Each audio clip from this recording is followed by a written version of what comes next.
श्री आदित्यनाथ जी। सभापति महोदय,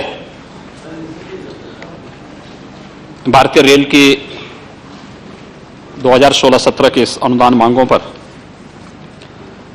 जो चर्चा यहां पर प्रारंभ हुई है, मैं माननीय रेल मंत्री द्वारा प्रस्तुत डिमांड फॉर ग्रांट्स पे यहां पर समर्थन करने के लिए खड़ा हुआ हूं।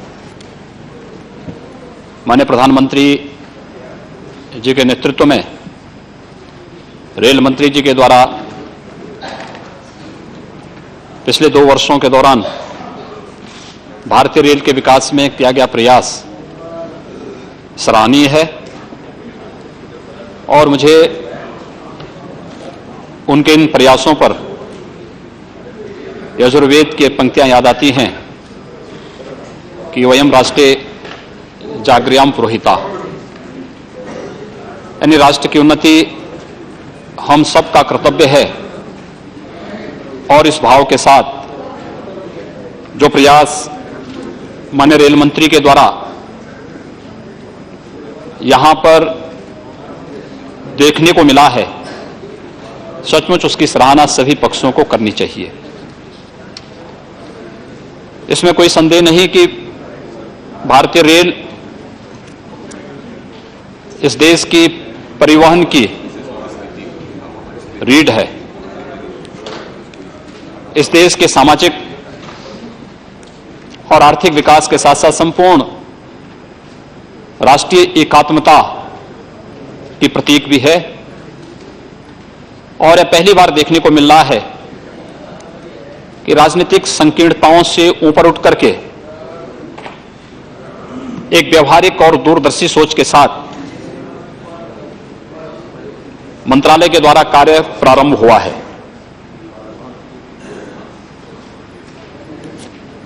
जो प्रयास भारतीय रेल के द्वारा इस समय प्रारंभ हुए हैं, वो माननीय प्रधानमंत्री की सोच को प्रदर्शित करता है, जो भारतीय रेल को भारत की अर्थव्यवस्था के एक स्तंभ के रूप में प्रस्तुत करने का उनका प्रयास है। महोदय, मैं पिछले 17-18 वर्षों से सदन में भारतीय रेल की इस विकास यात्रा को देख रहा हूं और इसमें कोई दो राय नहीं कि राजनीतिक संकीर्णताओं से रेल बजट कभी उभर नहीं पाया था। लेकिन पिछले 2 बार के रेल बजट को हम सब ने देखा है और इस बात को महसूस किया है कि जो इस देश के हित में है, अंतिम आम आदमी के हित में जो है, राजस्व की दृष्टि से जो लाभकारी है, भारतीय रेल के हित में जो है, उन्हीं योजनाओं को ध्यान में रख करके उन राजनीतिक संकीर्णताओं से उभरने का प्रयास एक व्यवहारिक सोच के साथ, दूरदर्शी सोच के साथ प्रारंभ हुआ है। और इसीलिए जो इससे पहले होता रहा है कि अनुपयोगी योजनाओं पर पैसा जाता था, लेकिन राजस्व की दृष्टि से और आम जन की दृष्टि से जो योजनाएं महत्वपूर्ण होती थी वे उपेक्षित रह जाती थी। पहली बार ये चीजें देखने को मिली हैं कि जो आम जन के हित में और राजस्व के हित में महत्वपूर्ण है, उन योजनाओं को प्राथमिकता देने का प्रयास हुआ है। और उसी का परिणाम है कि भारतीय रेल में जो परिवर्तन होता हुआ दिखाई दे रहा है, वह आम जन उसको महसूस कर रहा है। क्या इससे पहले कभी आम आदमी, एक सामान्य यात्री, अपनी समस्या के बारे में किसी रेल मंत्री से चर्चा कर सकता था? आज देश के किसी भी कोने में यात्रा करने वाला कोई भी व्यक्ति अपनी समस्या को रेल मंत्री के सामने कुछ ही मिनटों में प्रस्तुत कर सकता है और कुछ ही मिनट में उसकी समस्या का समाधान होता हुआ दिखाई देता, उसके पास सहायता पहुंचती है। क्या यह रेल यात्रा के और भारतीय रेल के विकास के या भारतीय अर्थव्यवस्था के स्तंभ के रूप में भारतीय रेल को प्रस्तुत करने का एक अभिनव प्रयास नहीं? मुझे आश्चर्य होता है, माननीय खड़गे जी जो जिन बातों को यहां पर चर्चा कर रहे थे, और खड़गे जी तो यहां पर रेल मंत्री रहे हैं और रेल मंत्री के रूप में उनके पास जो विरासत मिली थी कि किस प्रकार से रेल में लेन देन का कार्य होता था, और विरासत में उसको उन्होंने बहुत नजदीक से देखा था और महसूस भी किया होगा। लेकिन आज तो कोई इस प्रकार की चर्चा मंत्रालय में या रेलवे बोर्ड पर नहीं कर सकता। आज आम नागरिक भी, आम यात्री भी अपनी समस्या को रेल मंत्री तक पहुंचा सकता है और कुछ ही क्षणों में उस समस्या का समाधान होता हुआ भी दिखाई देता है।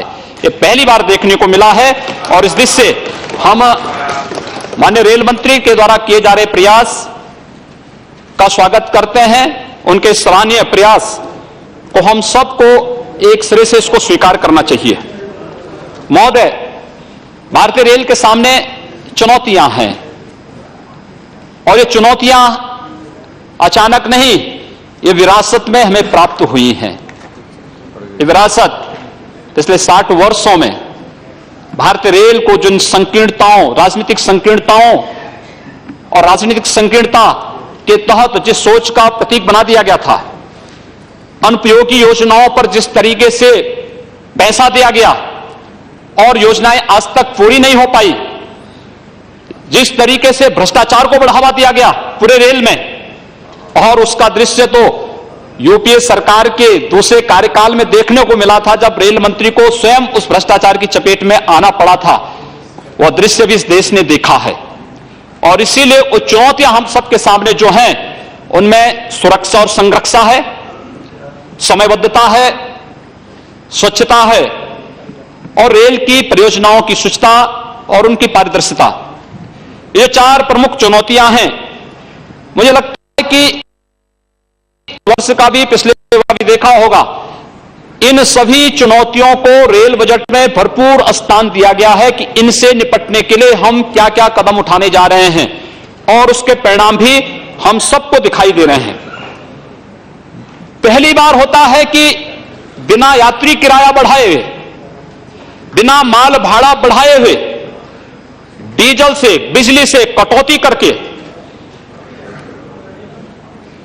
किसी यात्री पर अतिरिक्त बोझ भार दिए बगैर अपने नए स्रोत और संसाधन तलाश करके भारतीय रेल एक बेहतर करने का प्रयास कर रहा है।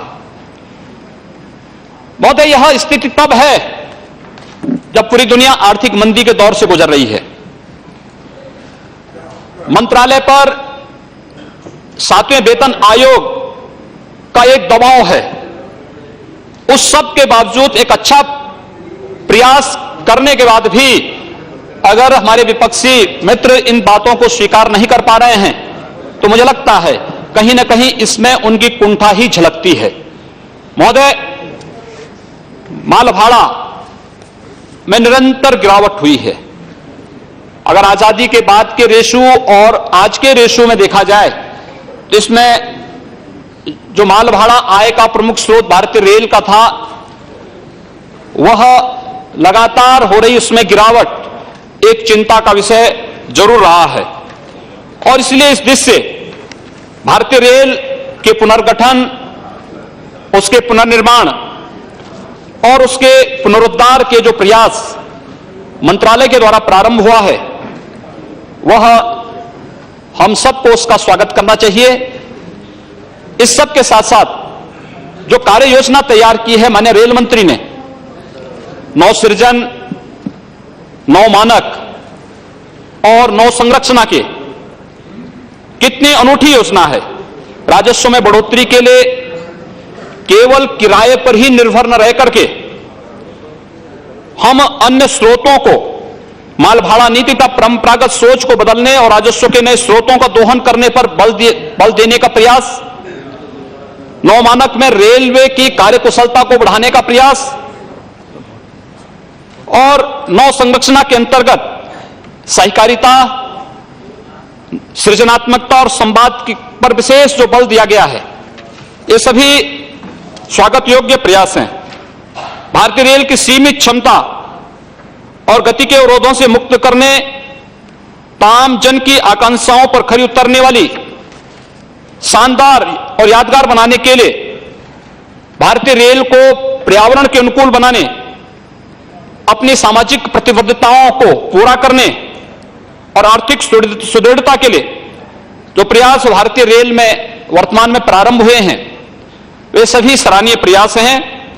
और इस दृष्टि से जो मिशन 2020 की बात की गई है, उसमें बहुत सारी बातें हैं, जैसे आवश्यकता के अनुसार आरक्षण उपलब्ध कराना, विश्वसनीय सेवा, प्रतिबद्धता के साथ माल गाड़ियों की समय सारणी के अनुसार चलाना, संरक्षा रिकॉर्ड में पर्याप्त सुधार के लिए उच्च स्तरीय तकनीक का इस्तेमाल करना, बिना चौकीदार वाले संपार फाटकों को चौकीदार सहित करना, समय पालन लगभग 95% तक पहुंचाना, मालगाड़ियों की औसत रफ्तार 50 किलोमीटर तक बढ़ाना, मेल एक्सप्रेस गाड़ियों की रफ्तार 80 किलोमीटर तक बढ़ाना, स्वर्णिम चतुर्भुज और सेमी हाई स्पीड को कुशलतापूर्वक संचालन और रेलगाड़ियों में वायु शौचालय लगाने का प्रयास। माननीय खड़गे जी बात कर रहे थे कि हम घोषणा कई जा रहे हैं लेकिन कुछ नहीं हो रहा है। मुझे लगता है कि उनको 2014-15 के रेल बजट और 15-16 के रेल बजट और इस वर्ष के रेल बजट को देखना चाहिए। 139 योजनाएं जो पिछले वर्ष की थी, उनको मंत्रालय ने पूरा किया, तय समय पर पूरा किया। इसके लिए उनको रेल मंत्री को बधाई देने की बजाय वह जिस प्रकार से आरोपित कर रहे हैं, और मुझे लगता है कि कभी कभी लोगों को लगता है कि हम जो कुछ बोल लेंगे वही सच होगा, लेकिन खड़गे जी का झूठ एक बार पुनः पकड़ा गया जब माननीय अनंत जी ने बेंगलुरु मेट्रो के बारे में यहां पर उस सफेद झूठ को एक बार पुनः सबके सामने प्रस्तुत कर दिया है, जिसमें अरे आपका मुख्यमंत्री बधाई दिया प्रधानमंत्री को। केवल सैंक्शन ही नहीं हुआ है, वो 3,500 करोड़ रुपए नम बेंगलुरु मेट्रो को केरल सरकार ने, मोदी सरकार ने दिया है। वो पैसा पता नहीं हम क्या करें। Nothing unparliamentary will go on record. Nothing unparliamentary go on record. I will find out the allegations and I will take a appropriate action. महोदय, जो सच्चाई है मैं वही बोल रहा हूं। 100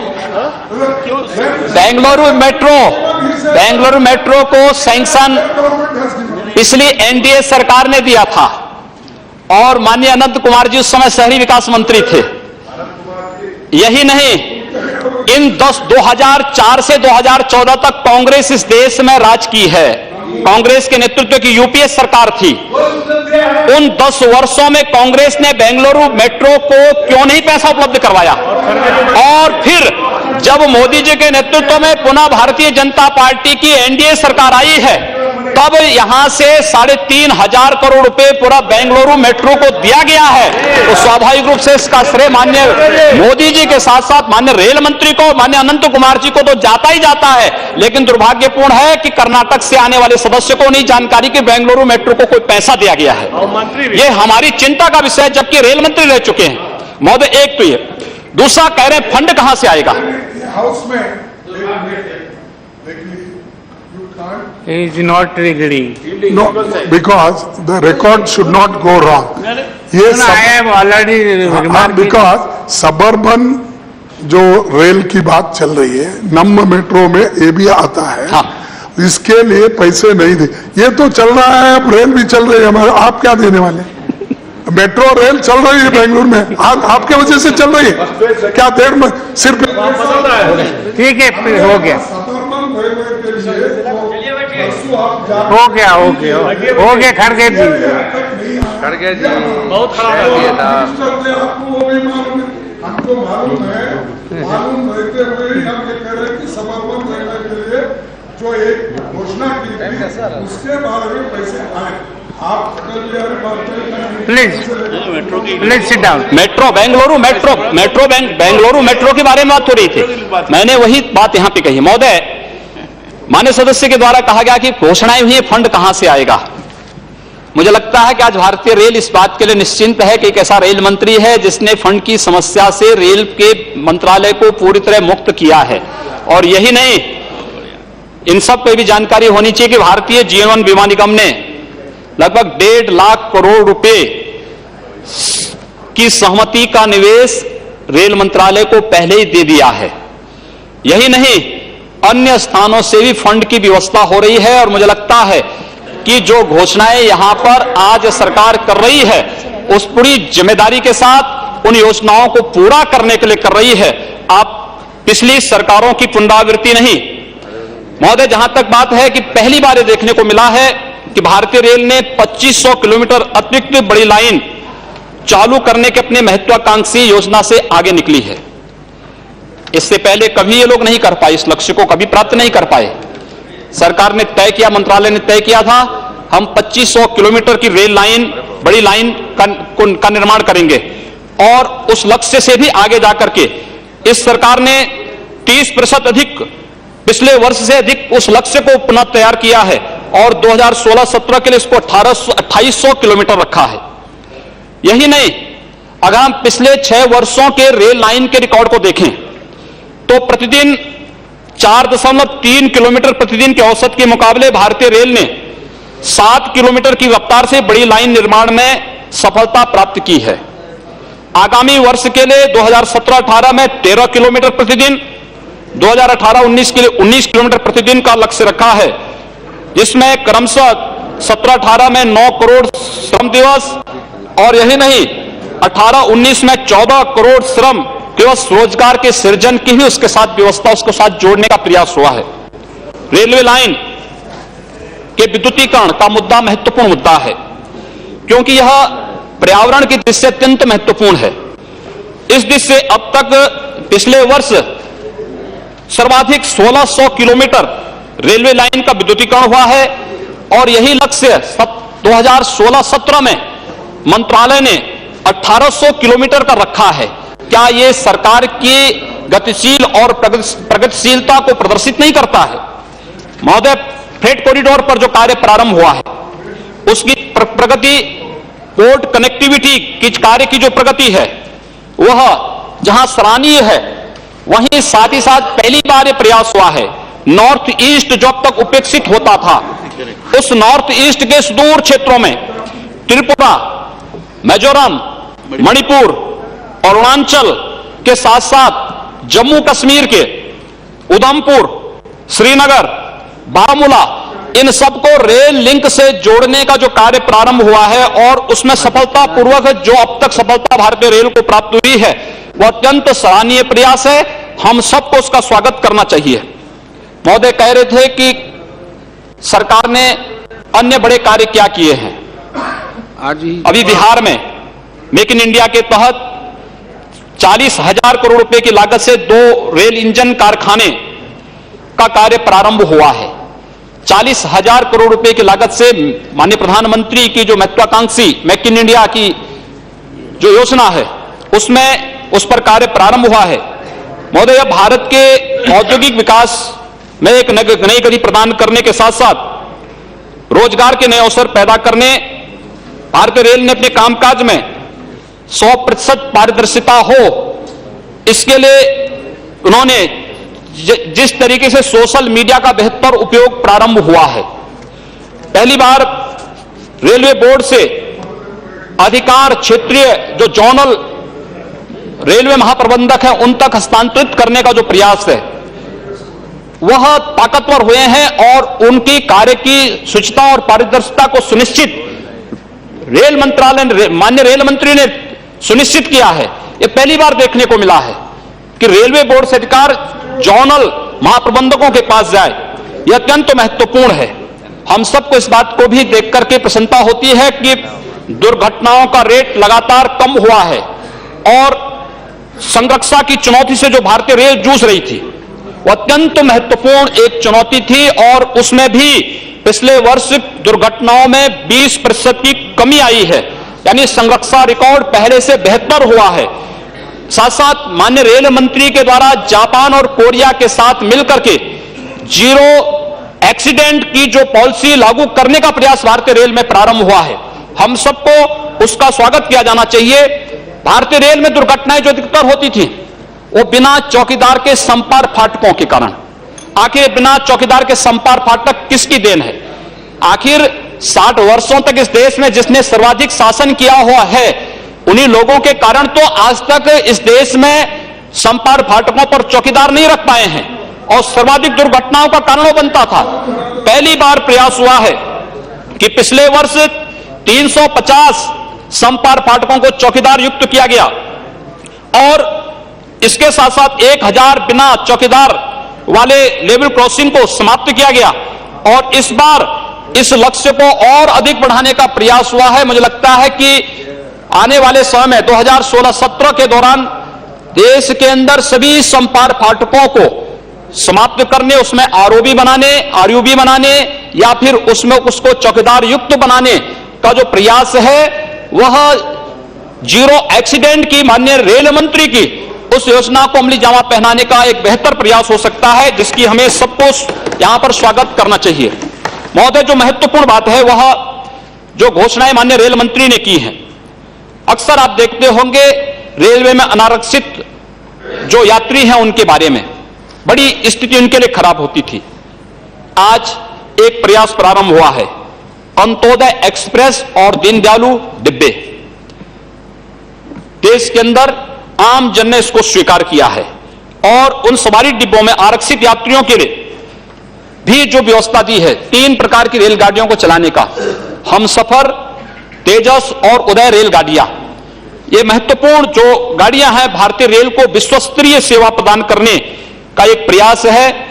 हम सबको ये नहीं भूलना चाहिए कि रेलवे के शौचालयों में अब यानी पिछले वर्ष एक वर्ष में 17,000 जैव शौचालय लगाए गए और आगामी वर्ष के लिए इसका लक्ष्य 30,000 जैव शौचालय लगाने का जो प्रयास है, यह माननीय प्रधानमंत्री के स्वच्छ भारत अभियान के साथ रेल के द्वारा किए जा रहे उसमें सहयोग के स्वच्छ रेल और स्वच्छ भारत के प्रयास को कहीं न कहीं एक मजबूती प्रदान करता है।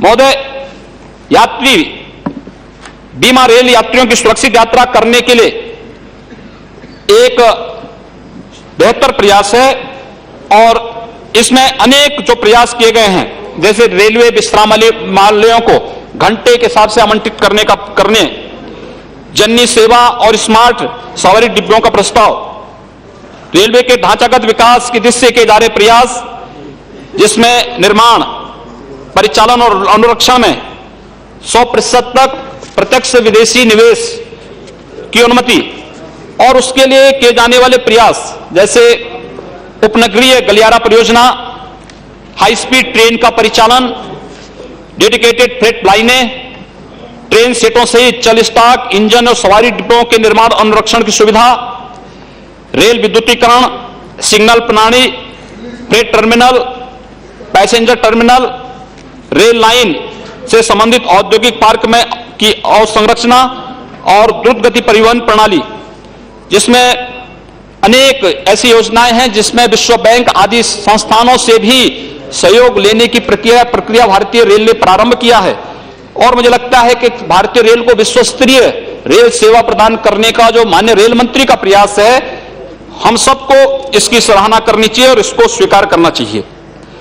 महोदय, इसके साथ जो आम यात्री और इस देश के आम नागरिक को ध्यान में रख करके बिना यात्री किराया बढ़ाए और बिना माल भाड़ा को बढ़ाए हम आम जन को कैसे राहत दे सकते हैं, इसके लिए जो आय बढ़ाने के जो विभिन्न तरीके मंत्रालय ने तलाशे हैं, मुझे लगता है कि वे अत्यंत स्वागत योग्य हैं, जिसमें खाली भूमि पर और रेलवे स्टेशनों के ऊपर खाली स्थानों के अधिकारों के वाणिज्यिक उपयोग के लिए स्टेशनों का पुनर्विकास, रेल पथों के आसपास की भूमि को बागवानी का वृक्षारोपण के लिए पट्टे पर देकर सौर ऊर्जा उत्पादन के लिए भूमि का मौद्रीकरण, डाटा सॉफ्टवेयर जैसे सॉफ्ट परिसंपत्तियों और भारतीय रेल द्वारा निःशुल्क मुहैया कराई जा रही कुछ सेवाओं में मौद्रीकरण और वेबसाइटों और ई कॉमर्स गतिविधियां बढ़ाना, विज्ञापन राजस्व बढ़ाने को और को ब्रॉडिंग के लिए एजेंसियों के साथ साझेदारी करने के लिए स्टेशनों, ट्रेनों और बड़े स्टेशनों के बाहर रेल पथों के आसपास की भूमि पर विज्ञापन देना, कंटेनर ट्रेन ऑपरेटरों के लिए सेक्टर खोलने सहित मौजूदा पार्सल नीति को उदार बनाकर पार्सल कॉरिडोर की ओवरहॉलिंग, पार्सलों की ऑनलाइन बुकिंग और ई कॉमर्स जैसे बढ़ते सेक्टरों के लिए रेल सेवाओं का विस्तार करना। महोदय, हम सबको इस बारे में स्वीकार करना चाहिए कि एक प्रबंधन के अंतर्गत संचालित भारतीय रेल दुनिया के सबसे बड़े उपक्रमों से में एक है। लगभग 13 लाख रेल कर्मचारियों के कार्यकुशलता के लिए, उन्हें प्रशिक्षित करने के लिए जो प्रयास होने चाहिए थे उसका अभाव था। पहली बार हुआ है जब इस दिशा में किसी रेल मंत्री ने सोचा है, और जो प्रयास इस दिशा में प्रारंभ हुए हैं हम सब उसका स्वागत करते हैं। मैं इसके साथ ही माननीय रेल मंत्री जी का ध्यान आकर्षित करूंगा कि लोको पायलट से जुड़ी हुई कुछ समस्याएं हैं जो उन लोगों ने ज्ञापन के माध्यम से मंत्रालय को पहले भी प्रेषित की थी। दूसरा, रेलवे के जूनियर और सीनियर जो सेक्शन इंजीनियर हैं, वे बहुत दिनों से ग्रेड बी का स्केल देने की मांग बहुत दिनों से करते आ रहे हैं। मुझे लगता है कि जहां आप प्रशिक्षित करने का प्रयास कर रहे हैं, पहली बार रेलवे विश्वविद्यालय बनाने की प्रक्रिया प्रारंभ हुई है और उनके लिए नए नए ट्रेनिंग के कार्यक्रम, प्रशिक्षण की व्यवस्था, उनके स्किल डेवलपमेंट के लिए जो कार्यक्रम आपके स्तर पर प्रारंभ हुए हैं, जहां वे स्वागत योग्य हैं, वहीं जो वहां पर कार्यरत कर्मचारी हैं उन लोगों की समस्याओं का समयबद्ध ढंग से समाधान हो, इस बारे में हम लोग माननीय रेल मंत्री से अनुरोध करना चाहेंगे। महोदय, मैं धन्यवाद दूंगा माननीय रेल मंत्री को। इन्होंने देश के अंदर बिना भेदभाव के प्रत्येक व्यक्ति की वहां की आवश्यकता के अनुरूप वहां के लिए योजनाएं घोषित की। मैं पूर्वोत्तर रेलवे गोरखपुर से आता हूं, जो पूर्वोत्तर रेलवे का मुख्यालय भी है, और आश्चर्य होगा कि वहां पर कभी लोको इलेक्ट्रिक कारखाना स्वीकृत हुआ था, लेकिन उसको वहां से दूसरी जगह ट्रांसफर कर दिया गया। और मैं धन्यवाद दूंगा रेल मंत्री जी को। वो गोरखपुर पहुंचे, गोरखपुर पहुंचने के बाद उन्होंने पूछा यहां की समस्याएं क्या हैं। वहां के हम लोगों ने, सभी जनप्रतिनिधियों ने समस्या रखी। लोको इलेक्ट्रिक शेड उन्होंने गोरखपुर को प्रदान किया। मैं माननीय रेल मंत्री से अनुरोध करूंगा कि स्वयं चल करके उस लोको इलेक्ट्रिक शेड का भूमि पूजन करके उसको शुभारंभ करें। मैं वहां की जनता की ओर से उन्हें धन्यवाद दूंगा।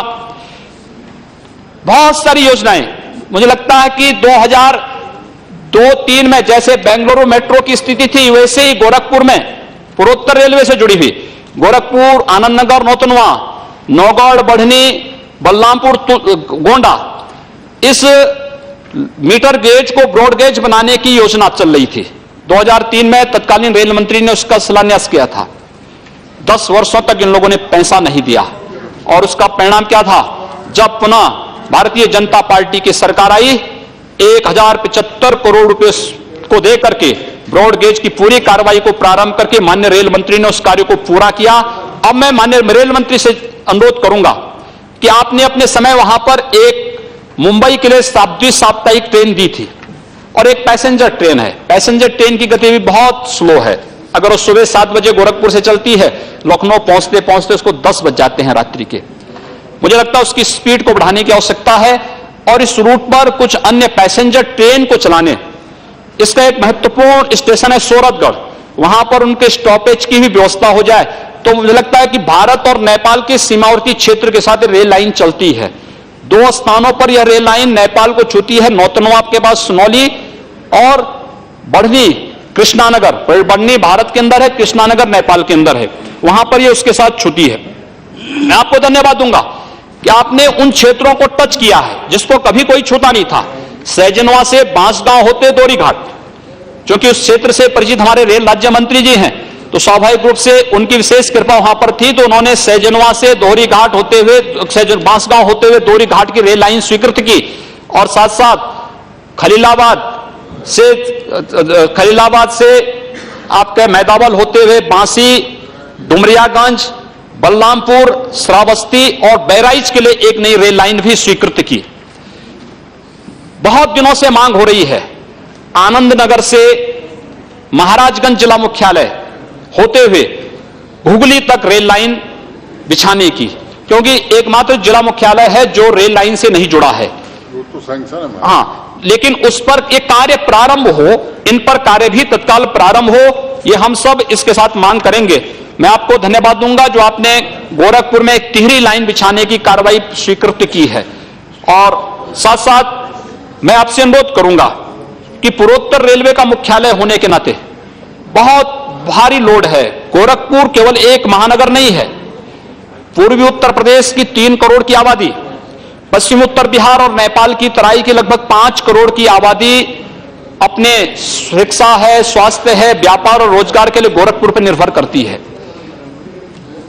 प्रदेश की राजधानी लखनऊ जाना हो या फिर उन्हें दिल्ली आना हो, राष्ट्रीय राजधानी दिल्ली आना हो या मुंबई जाना हो, कलकत्ता जाना हो, गोरखपुर जंक्शन इसके लिए महत्वपूर्ण है और गोरखपुर जंक्शन पर ही पूरा लोड है। मैं धन्यवाद दूंगा माननीय रेल मंत्री जी को कि उनके प्रयास से गोरखपुर जंक्शन में पहले दक्षिण ओर आवागमन का पूरा मार्ग था, सब कुछ था, लेकिन उत्तर दिशा में भी उन्होंने कुछ काउंटर दिए हैं और बहुत अच्छा मार्ग वहां पर बन चुका है, अच्छे कार्य वहां पर हो गए हैं। मैं अनुरोध करना चाहूंगा, एक गोरखपुर जंक्शन के बाहर ठेला, खोमचा, रेहड़ी लगाने वाले बड़ी संख्या में लोग हैं और पूरे रेलवे स्टेशन की इस खूबसूरती को, गोरखपुर जंक्शन को विश्वस्तरीय जंक्शन, सबसे लंबे जंक्शन का सौभाग्य प्राप्त किया हुआ है रेल मंत्रालय के द्वारा। वहां पर आपने रेलवे के फालतू भूमि का वाणिज्यिक उपयोग की बात की है। मुझे लगता है कि इन सभी ठेला, खोमचा, रेहड़ी लगाने वालों को पुनर्वास करके उनके माध्यम से राजस्व वसूली का एक माध्यम रेल उसका बढ़ा सकता है, बना सकता है, रेलवे के सुंदरीकरण का कार्य भी वहां पर हो सकता है। इस योजना को स्वीकार करने की कृपा आप करें। साथ साथ गोरखपुर का जो लोड है उस दिश से आपने अभी दिल्ली से आगरा के बीच में एक सेमी बुलेट ट्रेन चलाई है और सबने स्वीकार किया। पहली बार हुआ है कि जब ये ट्रेन इस प्रकार से चली है। अभी मुंबई अहमदाबाद के बीच चलने वाली है।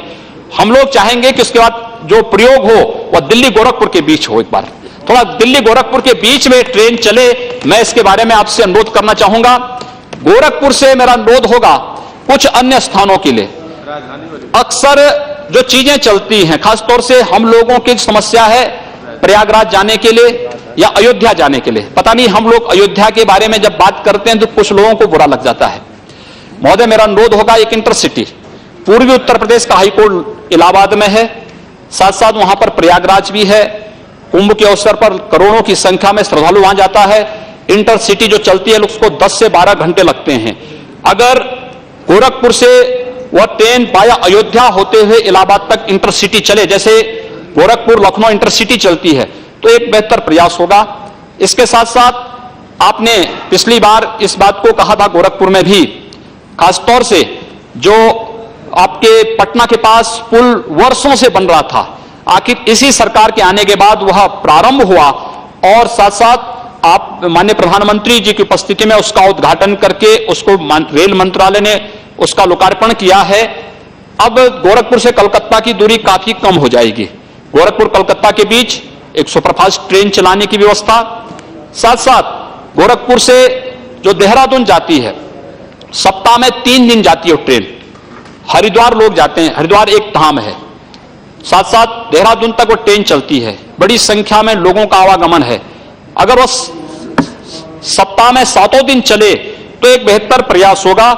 आपके नेतृत्व में जो प्रयास हुए हैं भारतीय रेल को विश्वस्तरीय सेवा प्रदान करने की दिशा में, हम सब उसका स्वागत करते हैं और हमें विश्वास है कि जो प्रयास आपने किया है इन 2 वर्षों में माननीय प्रधानमंत्री जी के नेतृत्व में, वह एक सराहनीय प्रयास है और उस सराहनीय प्रयास के लिए मैं बार बार आपको बधाई देता हूं और विश्वास व्यक्त करता हूं कि भारतीय रेल अपनी विश्वस्तरीय सेवाओं के माध्यम से भारतीय परिवहन की रीढ़ बनकर के पूरे आम जन को अपनी सेवाओं से संतुष्ट करेगी।